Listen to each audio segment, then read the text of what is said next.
అధ్యక్షతన జరిగిన AP cabinet సమావేశంలో కల్తీ నెయ్యి అంశాలతో సిట్ నివేదికపై మరోసారి మంత్రి మండలి చర్చించింది.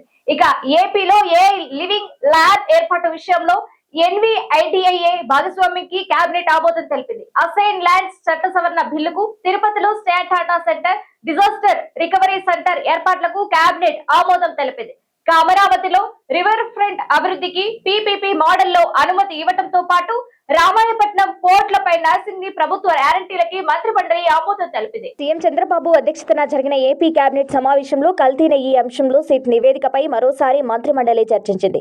ఇక ఏపీలో ఏఐ లివింగ్ ల్యాబ్స్ ఏర్పాటు విషయంలో ఎన్విఐడిఐఏతో భాగస్వామ్యానికి కేబినెట్ ఆమోదం తెలిపింది. అసైన్ ల్యాండ్స్ చట్ట సవరణ బిల్లుకు, తిరుపతిలో state data centre, disaster recovery centre ఏర్పాట్లకు కేబినెట్ ఆమోదం తెలిపింది. అమరావతిలో రివర్ ఫ్రంట్ అభివృద్ధికి పీపీపీ మోడల్లో అనుమతి ఇవ్వడంతో పాటు రామయ్యపట్నం పోర్ట్ రీఫైనలింగ్ కు ప్రభుత్వం గ్యారంటీకి మంత్రి మండలి ఆమోదం తెలిపింది. కేబినెట్ భేటీలో కీలక మార్పులు, నిర్ణయాలు తీసుకున్నారు. రాష్ట్రంలోని వార్డులు, సచివాలయాల పేర్లను స్వర్ణ వార్డ్, స్వర్ణ సచివాలయాలుగా మారుస్తూ కేబినెట్ నిర్ణయం తీసుకుంది. సోలార్ ఎనర్జీ ప్రాజెక్టుల కోసం అసైన్ భూములను కౌలుకి ఇచ్చేందుకు అనుమతిచ్చారు. దీని కింద ఏడాదికి ఎకరాకు 30,000 రూపాయల కౌలు, ప్రతి 2 ఏళ్లకు 5% పెంచేలా నిర్ణయం తీసుకున్నారు. ఇక జల జీవన్ మిషన్ కింద ఏపీకి రావాల్సిన 12,000 కోట్ల రూపాయల నిధులను విడుదల చేసేందుకు కేంద్రం అంగీకరించిందని, ఈ పనులను 3 ఏళ్లలో పూర్తి చేయాలని లక్ష్యంగా పెట్టుకున్నట్లు సీఎం తెలిపారు.